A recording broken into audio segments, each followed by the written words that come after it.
Hey everybody, welcome back to the Stash Report from the Stash Project. This is our October compilation video for all the new folks. Welcome to the channel, and we do this once a month at the beginning of the month to cover basically all of the kits we expect to see released during the month, this being October 2017. So we have a pretty good roundup here of just things for, I would say, pretty much everybody involved. We have some domestic things. Three of the 4 round 2 companies, or brandings, if you will be releasing things. Revell, of course, has some stuff, and then there's some overseas things as well. So, starting on the domestic side of things, over at Revell, we're going to get the reissue of the Kenworth K100 Aerodyne this month. This is pretty much the same kit as the K100, except with the different roof pieces to have the stand-up sleeper, if you will. Technically speaking, the K100 itself is a flat top. The K100 Aerodyne was more of a what would today be termed as a condo sleeper, which is the industry term for a stand-up sleeper that has windows up near the roof line. But otherwise, like I said, it's the exact same kit, just a different sleeper. The other kit that we're going to get out of Revell domestically will be the brand new Tool NASCAR Chevy SS. This will be the Chase Elliott sponsored number 24 Napa car. It's not. I don't believe it's a 100% clean sheet new Tool. I know that it'll be sharing some engine parts with the Fusion, as the engines look similar externally. I believe from what I was talking to a friend that mainly the differences will be in the top side that is more hobby kitty. Ooh, he's so cute. He's gonna interrupt our videos repeatedly today, I have a feeling. Anyway, the top half of the engine is GM specific, where the block and things like that will be shared with the Ford. And then again, I haven't had a chance to actually make that discussion. I want to have the discussion with a friend who has built the Snap-Tight kits and now has the glue kits, as well as the bodies are the same, or at least the body tooling appears to be the same. But anyway, Chevy SS, so there's your next full detail glue kit out of Revell in the NASCAR series. So depending on how well the Fusion and the SS sell, that'll be whether or not you guys end up getting a Toyota Camry in the end. I know Revell would like to do them in the sense of having all 3 cars out there, but it was going to be very sales dependent on getting that Toyota done. And then there's also going to be a Revell of Germany kit coming in this month, and that is going to be the reissue of the Volkswagen T1 Samba bus. That is the 23 window passenger version of the microbus that you'd be familiar with. This has a Flower Power tie-in, so this is effectively the exact same kit as it's always been. The new toolkit that was done in 2007. And now it's going to have a tie-dyed, 1960s hippie vibe to it. That'll all be basically done with a decal sheet. But again, otherwise, kit's identical. This kit is actually out already in Europe, but it'll be coming out domestically, still in a Revell of Germany box, but domestically distributed this month. Over at round 2, out of Polar Lights, they're going to be doing the 1969 Plymouth Barracuda Tom Mongoose McEwen funny car. This kit will have new decals specific to this dragster, as well as pad printed M&H Racemaster tires. The overall kit is a reissue, just new decals with pad printed tires. Over at AMT, they're going to be reissuing the new Tool Camaro kit once again, this time as a 2017 Camaro SS1LE. This is going to have new wheels and a new rear spoiler, which are basically the 1LE handling package parts of this. It's going to be molded in yellow, which I know is not everybody's favorite thing to hear, but be that as it may. And like I said, this is the full detail glue kit, not the Snap-Tight kit. They're also going to be reissuing the Mack Cruise liner, the big tractor trailer, the semi part of it. It doesn't come with a trailer itself. But the big Class 8 truck, just a straight reissue of the Mack Cruise liner, new decal sheet and retro packaging, as everything at round 2 always seems to get, but there are no new parts or anything like that with it.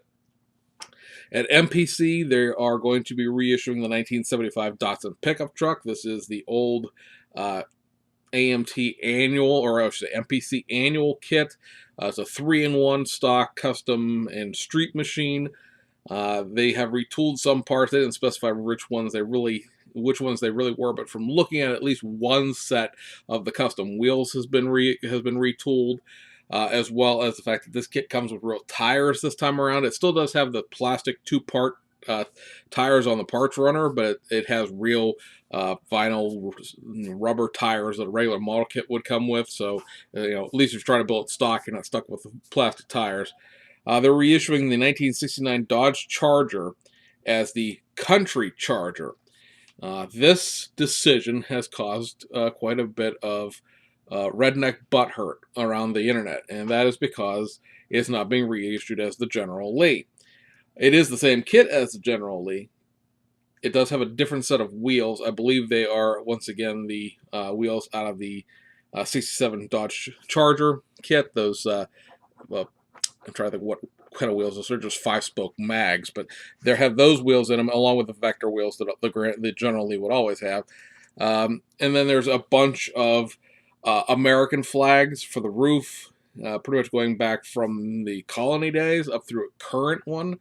There are general tags and then famous non-Confederate presidents, Washington, Grant, so on and so forth, all appropriate to the number of stars that the U.S. flag would have. Basically, they're the number of states that the country had when said president was president. It's going to be molded in black, which is kind of an odd thing, because originally the documentation for it said it was molded in white. But at least the review samples that got shipped around to some people that I've seen the reviews of, they're black. And like I said, the redneck butthurt is substantial because, oh my God, it's not the General Lee, blah, blah, blah. I have made the point on a couple different forums that it is 2017. Not that I have any kind of PC attachment to whether or not the General Lee exists or doesn't exist. Obviously, the General Lee cannot be reissued right now because Warner Brothers announced back when the shooting in Charleston took place that they would no longer be licensing the Dukes of Hazzard. They pulled it off TV, and they're not going to license any more Dukes of Hazzard property. Period. End of story. Doesn't matter if it's General Lee or anything else. No more Dukes of Hazzard. It doesn't exist anymore. What you think of that is basically irrelevant to this conversation.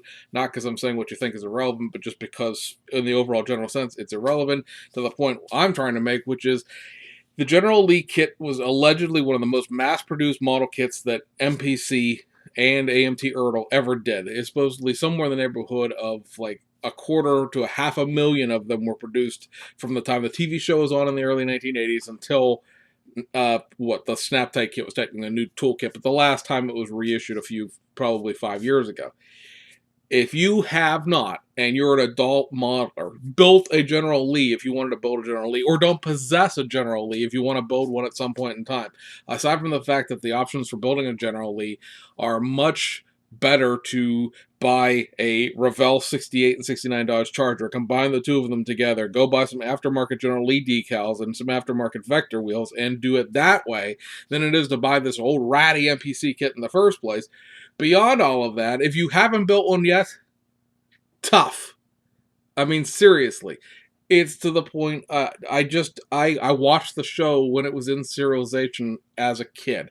I've watched it in repeats. One of my favorite things about the Dukes of Hazzard in general is using that Waylon Jennings interrupt the show to do some narration thing in my personal life. Uh-oh, them Duke boys done got themselves in a heap of trouble again. You know, I'm talking about the video pause, and then he had some sort of witty saying before it went into commercial. But it's not representation of Southern heritage. It's just not. It was a TV show, guys. I know I'll never convince the Duke people, and I have a few friends that are really, really, really into the show. I'll never convince these people that it's not a real thing and that it wasn't an actual adaptation of the South. But times change, things pass. If you want a General Lee, go buy one. This ain't it, and it's never coming back, more than likely. I can't never, ever, ever say never. Warner Brothers, things may change in the country, and Warner Brothers will put it back out again. But as it stands right now, no more General Lees. Either buy this or don't. And again, this is not, by any stretch of imagination, the best 69 Charger out there. I understand why they're doing it. It's free money, but the amount of boo-hooing I see about this is pedantically ridiculous. Calm yourselves and get a hold. And then one more NPC kit, and that is the reissue of the 1979 Pontiac Firebird, and this is the 1/16 scale, big scale kit, making a comeback once again. So that's your domestic kits. On the import side of things, Platts Hobby Nunu, your BMW M6 GT3 and its detail upset. I know. We've said that this is coming out for like the last 2 or 3 months now, but really, for sure, it is. If you want one bad enough, you can order one through Hong Kong. You can order one through Rakuten, which is a Japanese sort of, I don't know what you want to call it. It's not really a flea market site, but it's sort of independent vendors in a one big building kind of thing. And then Amazon Japan has it. And I mean, they have it. They can ship it to you. You have to use proxy bidding service the way you would with Buyee to get things off of Rakuten and Amazon Japan. Obviously, Hobby Easy is the better, easier choice there. And then within a few weeks, if not this week, it'll be out in the Japan vendors, Hobby Search, Hobby Love, or Hobby Link Japan, and things like that. It's really sincerely really a thing. I promise. I have one literally somewhere between Hong Kong and the United States right now. Probably should land sometime later today. So it does exist. For sure, coming out. I promise. Tamiya, and we mentioned this when the kit was announced, is doing a reissue of their Subaru Alcyon, the XT as it was here in the United States, the really oddly shaped wedge car. Not really a whole heck of a lot to say there. It's a reissue. It's kind of interesting to see it come back. It's been a little while since it's been out.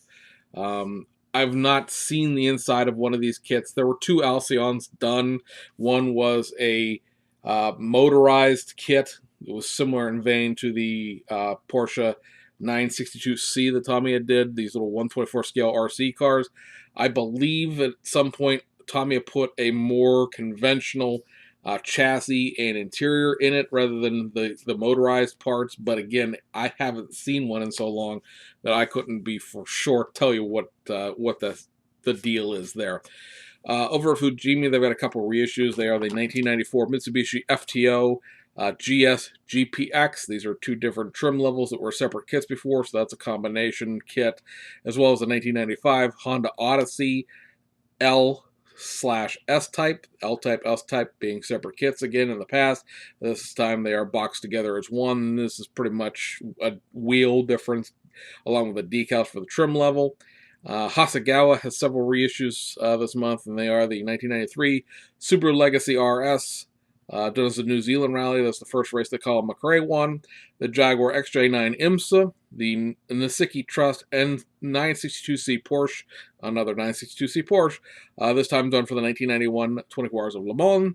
The Porsche 968 Club Sport, and then nominally it'll come out either the very, very, very end of this month, like at Halloween, or it's technically supposed to come out the 1st of November, but it probably will slide into the very end of October, and that is the BMW 2002 Turbo, the newly modified tooling of the BMW 2000 Tii that just came out here a few weeks ago, or a few months. Well, yeah, it's a few weeks ago. It's less than 2 months, so I consider that to be a few weeks ago. And then, last but not least, over on the overseas, well, mostly reissue side of things, over at Aoshima in the tuned model car lineup, you're going to get a reissue of the BNS Parts Mazda RX-7 F3 CS, as well as the Mazda Speed AutoZam AZ1. On the model car side of things, these are the more factory stock type of things, you get a reissue of the Nissan Cedric Nissan Gloria Y30 Brome combination kit, taking the Cedric and the Gloria, which were 2 separate kits in the past, combining them into one. Reissue of the Nissan Skyline R30 Hardtop 2000 Turbo RSX that has, I believe, new wheels added to it, as well as new decals. And then the Toyota AE86 Truno Black Limited, which was a I just read an article about this car the other day because I looked it up and I cannot remember what the production number is now. It literally was there for half a second, it's gone. But it was a very limited edition 86 that was done. It has snowflake style hubcaps rather than the other factory stock wheels. It has a couple of different options as far as what the interior was. One of the more popular options was a black, well, the car is black, period. That's just what it is, along with the gold wheels and gold trim. But there was like a couple of different options as to what your interior contrasting color would be. One of the more popular ones was orange, where all of the stitching on the seats was orange. It has a leather seat and a leather shift knob, and the stitching on the leather was done in orange. The backlight for the panels are in orange and things like that. Obviously, the stitching and things like that is not going to be in the model kit itself, more than likely, unless you really wanted to do that. It's to the model. But the backlight for the dash gauges and stuff like that will probably be on the decal sheets. It's kind of an interesting sort of limited edition model that they did. It's, you know, for the Truno fan, for the Toyota fan, it's one of those sort of must-have kits. It's been quite a while since this kit has been reissued. And then they're just the sort of regular shelf restock stuff. You have the Toyota Hiace GL, the 2010, just factory stock kit, and the Mitsubishi Evo 10 Sea West Tuner Edition. Those are just a reissue of the Tune model car and the model car stuff. There's a reissue of the Tune Parts Series 14-inch wheels, the Kaku Technons, the steel wheels, and the Formula Mesh. And then the wheel sets for October are 19-inch wheels, and they are the Volk Racing GTV, the Super Advan V2s, the Volk Racing GTC, and the Wedge Sport SA70s. So that, guys, would appear to be that. So now you know how you're going to spend your money for the month of October. Probably be on M6s, am I right? Finally, if that comes out, how many people ordered those and forgot about them, and now they're going to get built for them in a couple of weeks. Domestically speaking, I am interested in the Datsun pickup and the Mack and the next version of the Camaro. It's one of those things where the Camaro has gotten incrementally better each time they reissue it, and the box art for it just looks cool. I know like I said, a lot of people won't be happy about it being molded in yellow, but I think it looks good in yellow, and I think I'm probably going to paint mine yellow if I was to go get one. So anyway, guys, hope you enjoyed it, and we'll see you on